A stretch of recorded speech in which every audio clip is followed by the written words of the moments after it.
Sejam muito bem-vindos ao Giro de Notícias semanal da Premier.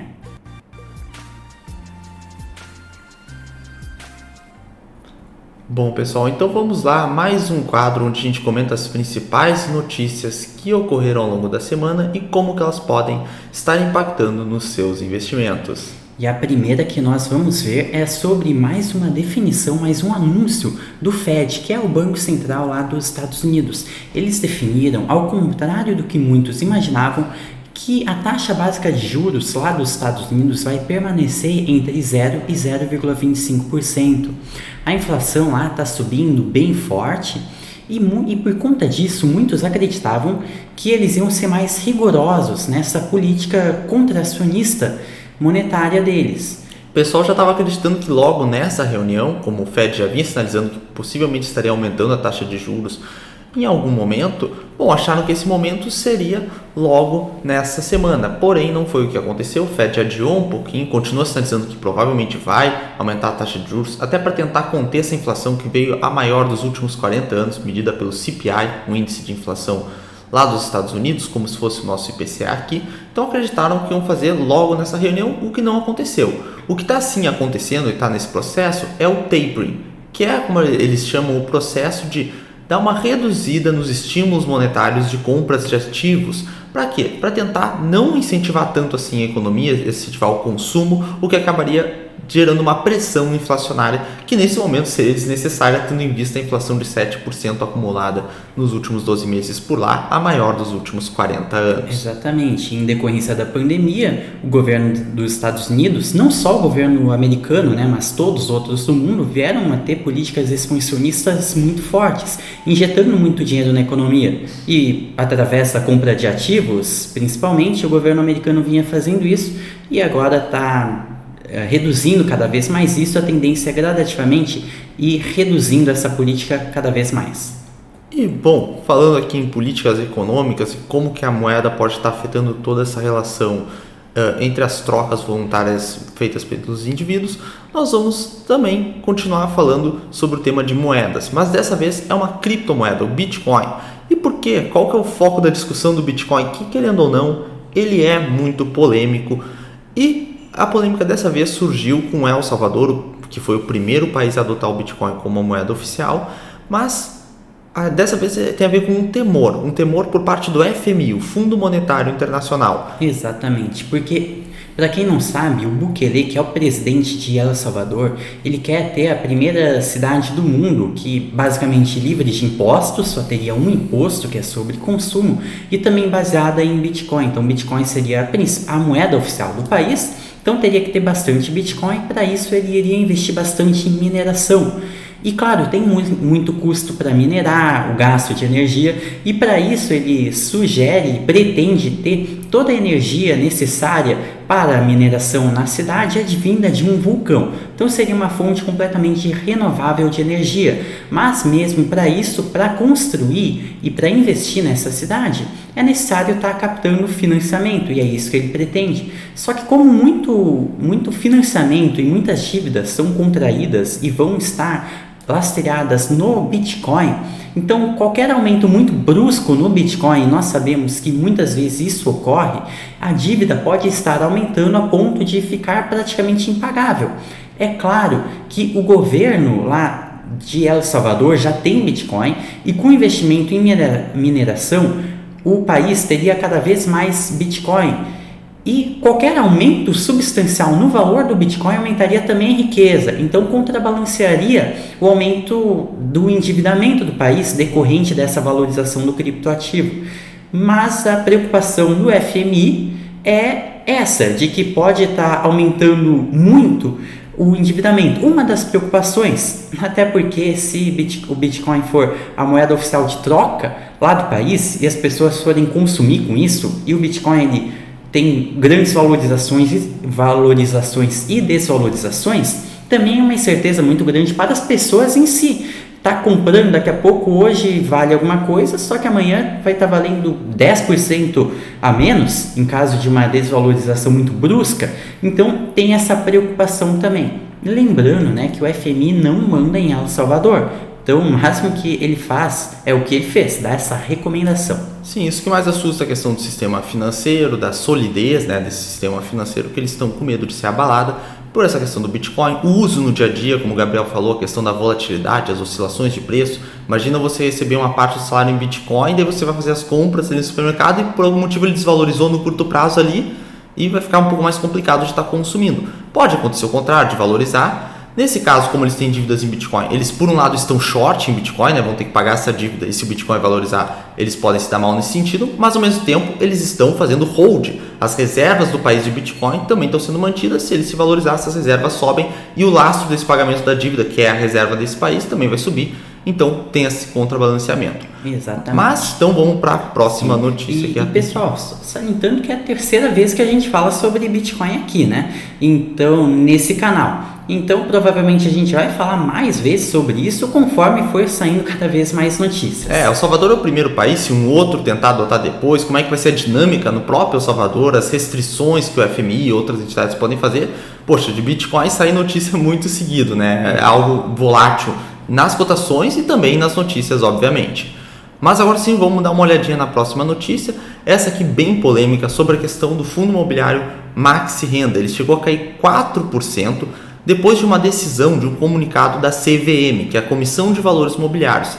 Ela é o órgão que vai estar fiscalizando esse mercado de capitais e, por consequência, o mercado de fundos de investimento de maneira geral. O que saiu desse entendimento da CVM? A gente poderia fazer um vídeo só sobre isso, na realidade, se vocês quiserem, a gente dá essa ideia, se vocês quiserem só colocar nos comentários, a gente pode estar fazendo um vídeo sobre isso, mas para a gente não se estender muito, esse comunicado deu um susto um pouco nos investidores de fundo de investimentos imobiliários, porque ele apresenta novas normas, ou na verdade algumas normas que já eram antigas, mas com alguns pontos esclarecidos, de como fazer as demonstrações contábeis. Isso pode impactar se os FIIs teriam que distribuir, por exemplo, ao invés de dividendos, né, que a gente chama oficialmente de proventos, já que vem de FIIs, esses dividendos, ou se teriam que ser na forma de amortização das cotas, onde você baixa o preço médio de aquisição das suas cotas, o preço médio de compra. Então está tendo uma discussão quanto a isso, até questões tributárias que podem acabar impactando. Então é um debate bem amplo, mas vocês podem ficar tranquilos, porque aqui, depois ali no dia 27, a CVM soltou um mais recente ainda, um comunicado para esclarecer essas questões. O primeiro foi divulgado dia 21, esse dia 27, onde ela diz que esse é um caso específico dos fundos ali do Maxi Renda, nesse caso, mas que podia se aplicar a fundos que tenham características similares. Então não é para todo o mercado esse comunicado. Então não se aplica a FIIs de tijolo, por exemplo.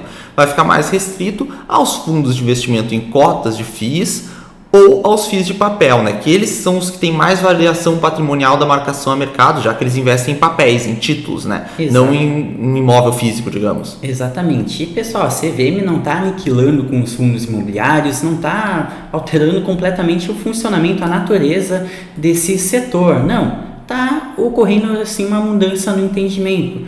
Porque qual que é a diferença substancial entre o provento, ou seja, o lucro pago pelos fundos imobiliários e distribuído ao acionista, e a amortização? O provento, basicamente, se eu invisto R$1.000 e daí ocorre um lucro de 1.500 e esse lucro ele é distribuído, ele é o provento, ele é basicamente o lucro, ele é o lucro da operação.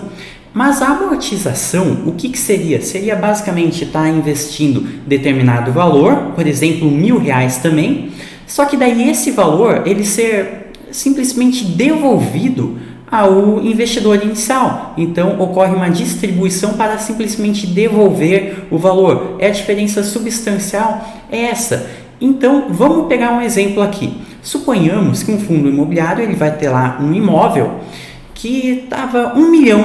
Suponhamos que está R$1 milhão. Só que aí esse imóvel ele sofre uma depreciação, uma desvalorização, que de 1 milhão ele vai para 900 mil, ele desvaloriza o valor de 100 mil reais, que isso reduz basicamente o lucro contábil. Só que o fundo imobiliário ele também recebe dinheiro proveniente dos aluguéis. E qual que é o ponto? Suponhamos que o dinheiro proveniente dos aluguéis ele chegue a 150 mil.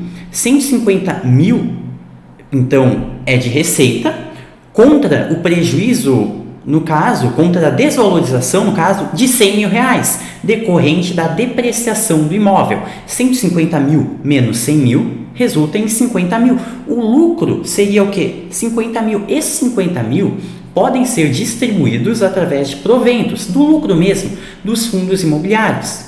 Mas agora, se o fundo imobiliário ele quer distribuir toda a receita que ele obteve, ou seja, os 150 mil, como é que é contabilmente? 50 mil vai em proventos mesmo e 100 mil acaba indo como? Em amortização.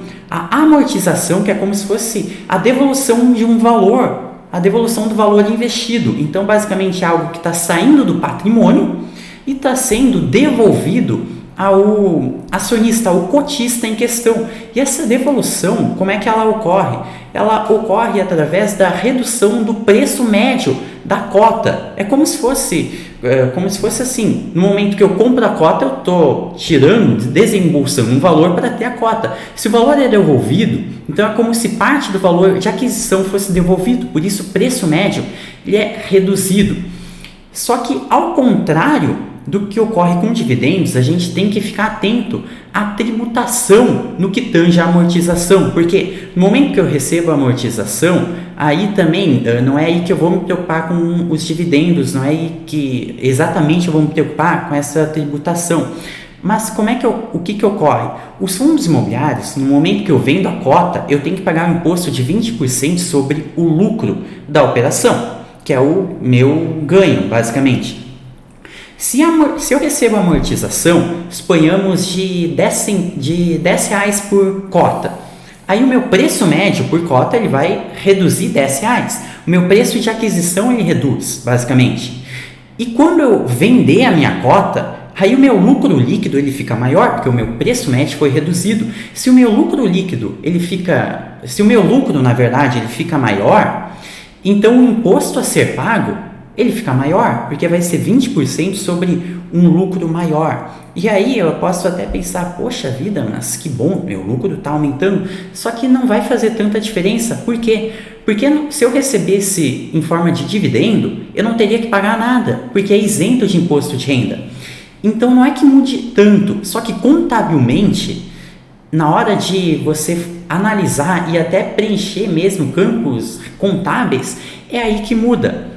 É aí que entra a diferença substancial entre o dividendo, que é o lucro distribuído, na verdade o provento, que é o lucro distribuído, e a amortização, que é como se fosse uma devolução do valor que você investiu previamente. Exatamente. Então, essas diferenças que são pouco esclarecidas até então, agora são vários entendimentos, mas que não é muito difundida, digamos assim, pelo pessoal. Então, basicamente, o que muda? Os dividendos, que no caso de FIIs, como não é uma empresa, é um fundo, eles vão ser chamados de proventos, nesse caso. Então, todo dividendos que a gente fala aqui seria o que o FII gerou de caixa naquele período. Então, esse dividendos, ele só pode ser distribuído em compensação com o que foi o seu resultado. Então, que nem o Gabriel do exemplo ali. Se tinha um imóvel de 1 milhão, baixou para 900 mil e ganhou 150 de aluguéis, na verdade, você vai ter que fazer essa compensação contábil. Na verdade, você teve um prejuízo contábil no imóvel de R$100 mil, mas em compensação você ganhou 150 de aluguéis. Ou seja, só 50, que são esses 100 de prejuízo contábil, menos esses 150, vai sobrar ali a diferença, 50. Isso tu pode distribuir como proventos. Foi o que tu teve ali de lucro nesse caso. Só que esses outros 100 mil, se o FII quiser distribuir, esses 100 mil remanescentes ali vão ter que ser distribuídos, entre aspas, não é esse termo distribuído, eles vão ter que ser dados esse benefício ao cotista na forma de amortização, que é como se fosse essa devolução de capital. Antes era 1 milhão, foi para 100 mil, então fica nessa forma aí de devolução para retornar ao cotista o que seria os 1 milhão, Então, essas são algumas diferenças mais técnicas. No fim, pode dar uma pequena diferença ali na questão da tributação, na hora que você for vender as suas cotas, e também que é tradicional dos FIIs a distribuição de proventos, mensalmente. Então, de repente, fica um pouco mais complicado para os cotistas ficarem cuidando desse preço médio que vai se alterando, tem que ficar mais de olho, mas assim, não é algo que vai acabar a indústria. Não, a gente pode ir com calma e só se aplica em casos específicos, como a própria CVM deixou bem claro. Exatamente. Essa é uma explicação que tentamos fazer com que fosse mais didática possível, mas como é um tema mais complexo e não dá para se estender muito por aqui, né, no giro de notícias, não deu para também abordar todos os aspectos existentes sobre esse assunto. Então, mais uma vez, reiteramos que se você deseja entender mais sobre isso, então comenta aqui. Pode comentar aqui que quer que a gente faça um vídeo mais específico sobre isso, mais longo, mas mais explicativo também, sobre como é que isso pode estar afetando o investidor e o que vai mudar de fato. Exatamente, porque daí a gente pode trazer um vídeo com slides, com números, não só falando assim, fica um pouco difícil de lembrar que número a gente disse, não disse, então de repente com os slides da forma tradicional que a gente faz também fique mais didático se vocês gostarem. Mas pelo giro de notícias de hoje, é isso. Se vocês gostaram, deixem um like, se inscrevam no canal, ativem o sininho de notificações para receber os próximos vídeos e, se lembrando sempre, os links para os nossos cursos estarão na descrição aqui do vídeo. Nós temos um curso só sobre FIIs, os fundos de investimento imobiliário, que a gente comentou agora no final, bem detalhado, algumas estratégias que vocês podem estudar para estar aplicando, como que a gente faz uma análise fundamentalista de FIIs, tudo isso bem bacana no curso. Temos o curso Start, mais para iniciante, para quem está começando, para saber as diferenças de renda fixa, renda variável, os conceitos básicos de economia, e Bolsa de Valores para iniciantes, um curso mais focado, como o próprio nome já diz, em Bolsa de Valores. Então, pelo vídeo de hoje é isso, agradeço a atenção de todos.